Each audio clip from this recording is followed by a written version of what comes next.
Hello and welcome back to my channel. If you're new here, my name is Avery. I'm 25 years old and today's video is going to be a January budget recap. For the month of January, I really wanted to restart or reset my spending habits. Specifically, I wanted to spend less money on things that really took a hit to my finances in 2023.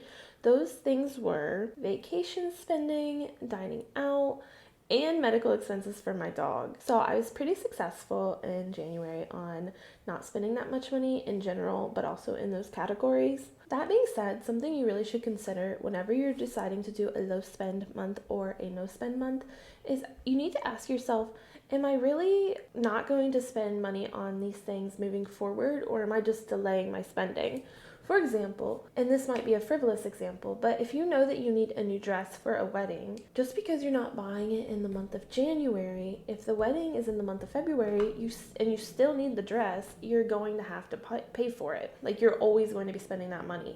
Of course, there are ways that you can spend less money on getting a new dress. Maybe you can borrow a dress from a friend, maybe you can find a cheaper dress at a thrift store, or maybe you can wear something out of your closet. Aside from that last option, you're pretty much going to be spending the money anyways. A different example is in the month of January, I did not have any vet expenses for my dog, but really all I did was just delay that spending into probably the month of March because I need to still get her spayed. So I'm going to be spending the money regardless. All I did was just delay it. My point with all of this is that when you are doing a no spend or a low spend month, you really should be considering if this is the most effective way to change your spending habits. It may be better for you to make small changes over time as opposed to doing a drastic change over a short period of time in order for you to truly reset or reshape how you spend your money. That being said, there are a lot of benefits to having a no spend or a low spend month. So for me in January, I needed to save money for my vacation, but the only way to save money is to spend less money on something else. So in that sense, it's beneficial because I know that this money I did not spend, I can funnel into my vacation category. At the end of the day, I'm still spending that money. YNAB has a pretty good principle with this. They say that all saving is just delayed spending, and that's something I really like to keep in mind, even in these months where I don't spend a lot of money. It all seems to balance out by the end of the year. Now that I've gotten that preamble out of the way, let's go ahead and actually get into how much money I spent in the month of January. In the month of January, I spent $1,831.46. My largest expense was my housing at $743.33. My second largest expense was my food category, so I really did not succeed in spending less money in food, just as far as like groceries or dining out goes. Something I have noticed lately, and this is not like some groundbreaking revelation, is that the price of eating is just getting out of control. Even when I think for February, I've been not spending that. I haven't bought that much food, truly, but I am already like at my grocery limit for the month, and it's a short month. It's just your dollar does not go as far as it used to. So if you're trying to eat how you used to eat like 2 or 3 years ago, it's probably not. You're either going to be spending more money on it now, or you need to, if you don't have more money, you need to really change your eating habits, which is something I am slowly coming to terms with. But at the same time, it's not necessarily a bad thing or a moral failing if you spend a lot of money on food, because for most people, it's usually one of their larger expenses aside from their housing or their transportation, and you just need food to survive. Of course, there are changes that you can make to make sure that you spend less money on food, but also something, at least in the United States, that we like to do is food often is a driver of community and social interaction. So often when you want to go do something with someone, you go out to dinner or you make a dinner, like a special dinner, things that cost extra money. So you really have to ask yourself, do I really want to spend as little money as possible to optimize my food spending, or would it be better for me to have a more lax approach to it within reason? And I've kind of leaned more into the second part as my time goes on. That being said, I do I guess I want this to be lower because I am just a single person. So do I really need to spend $500 a month on eating? Probably not. Moving on, I've spent $227.91 on lifestyle. So let's click into this a little further. I spent $92.22 on my vacation category. I am going on a cruise in the month of March. And the majority of this money, or perhaps all of this money, let me look. I spent $15.84 on some travel medical insurance because I did not want to be caught. I didn't want to be caught slipping or whatever. I spent $15.84 on travel medical insurance because I really want to make sure that I am taken care of if anything happens to me while traveling international waters. In addition to that, I paid for my and my mom's flight for the cruise. So we have to fly down to Miami, and I was looking at prices for this, and everything was costing $500 or more per flight, which to me is absolutely insane. It's awful. I was kind of losing it for a little bit there, but I was able to find a way to use my Delta Sky Miles card. I had enough miles, but it really was like trying to find the right combination of flights to where I could pay for it with my miles and not have to pay for it with cash. I was able to do that. So really all I was paying for was any taxes or fees in their seat selection, which I accidentally bought a seat for $80. I honestly don't really care where I sit on an airplane. Maybe if I ever go on an international flight or a flight that truly crosses the entire country. I live closer to the East Coast. If I was going to like California, maybe I would care. Or if I was going to like Hawaii or Alaska, I might care more about my seat selection, but in general it doesn't really matter to me. I had to spend money on the seats basically. So that is how much money I spent on vacation. Moving on, I spent $65 in my beauty category. I bought a new shirt. I had an issue at work one day. Long story short, I had to buy a new shirt. I do like the shirt that I bought, so it's okay. And then I spent $22 on some new lotion and shaving cream. Spent $61 on fun money. This is a combination of things. I have been really into the Kindle daily deals lately, and I've been reading a lot on my Kindle lately, so I don't just buy books willy-nilly or like just to buy them. I have a list basically in my head.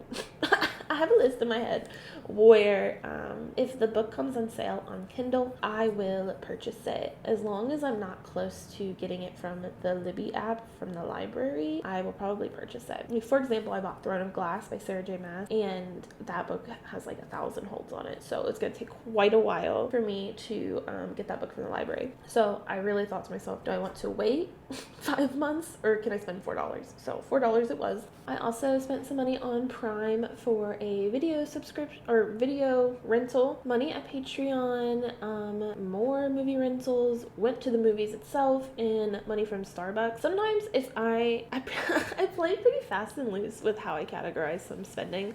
For example, like Starbucks, I usually put it under dining out, but if I run out of dining out money, sometimes I just put it under fun money because technically it's kind of a fun or frivolous expense.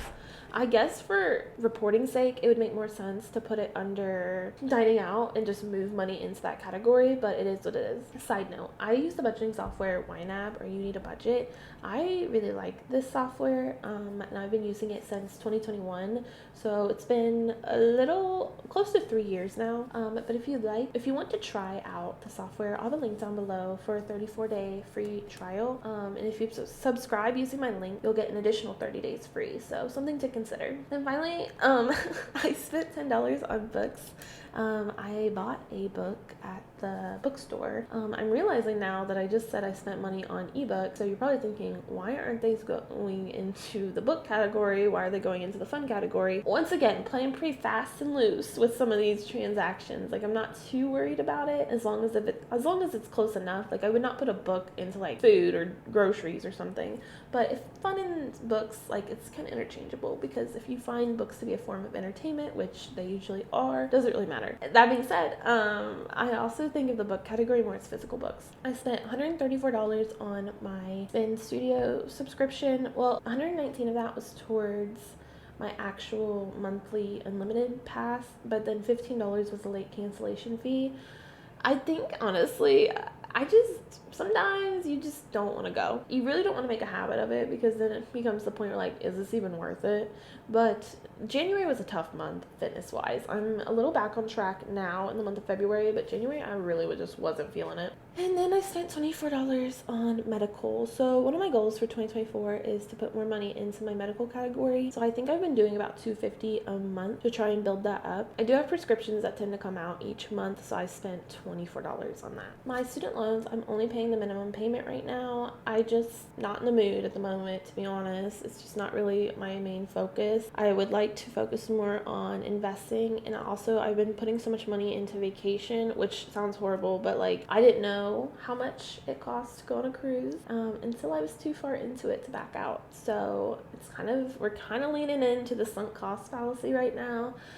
Angel commented on one of my videos recently asking if I would make a video on how much I spent on a cruise, or on my cruise, and I think I will. That's a great idea. So, because it is quite eye-opening. So my point was, so far it's only $67 on my student loans, and then hopefully I can ramp that up further into the year. I did really good in my transportation category. I literally just got gas for $35. I parked somewhere for $2.25, and then another $10.75 to park at my job one day because I was running late. But since I had spent so little in my transportation fund, I typically put $100 in here each month and kind of let it build up over time. It really wasn't an issue. So great progress there. And this is kind of just because January didn't really have anything going on, so didn't really have to go anywhere. So that was nice. Something I forgot to mention that I wanted to talk about earlier in the video is everyone, typically all the videos I've watched on YouTube talking about how January went, talks about how January was like the longest month ever. And I do agree with them. January is a kind of a long month because there's just not really anything going on. You're coming down from the high of your holidays that happened in the last few months of the previous year. But I kind of disagree. January was a very busy month for me work-wise, so it kind of flew by in that sense. Then I spent $40.82 on yearly expenses. So I pay subscriptions on a monthly basis, but I just lumped them into yearly because technically if I wanted to, I could probably pay them on a yearly basis. So were my Apple subscriptions, like Apple Care, Apple Storage, or iCloud or something, and then Spotify for $11.81. And then I spent $12.99 on Canva.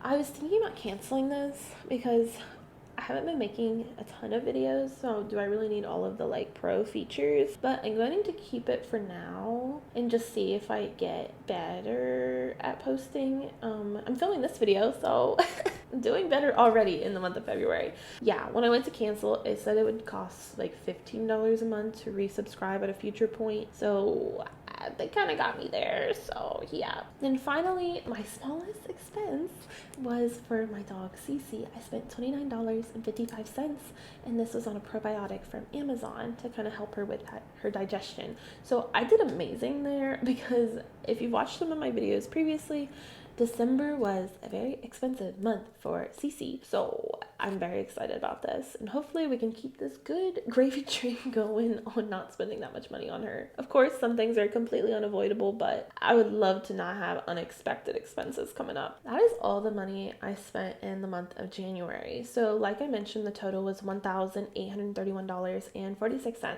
And now let's talk about how much money I actually brought in. Kind of kept you in suspense there. Switching over to the toolkit reports, let's talk about how much money I earned in the month of January. So in the month of January, I brought in $3,467.42. Since my expenses were lower than my income, that means that I had a net income of $1,635.96. So I technically have a savings ratio of 47.2% for January, which is amazing. But like I mentioned earlier, all saving is just delayed spending. So at some point, I'm sure this will balance out a little more. Everyone wants to reel in their spending, but I specifically want to focus on building up my sinking funds. Of course, if I spend money from them, that's fine, but I do want to actually get my average balance higher, or average available money higher in my sinking funds, because I am turning 26, so I'll be off my father's insurance, and life is just lifing, you know? know, like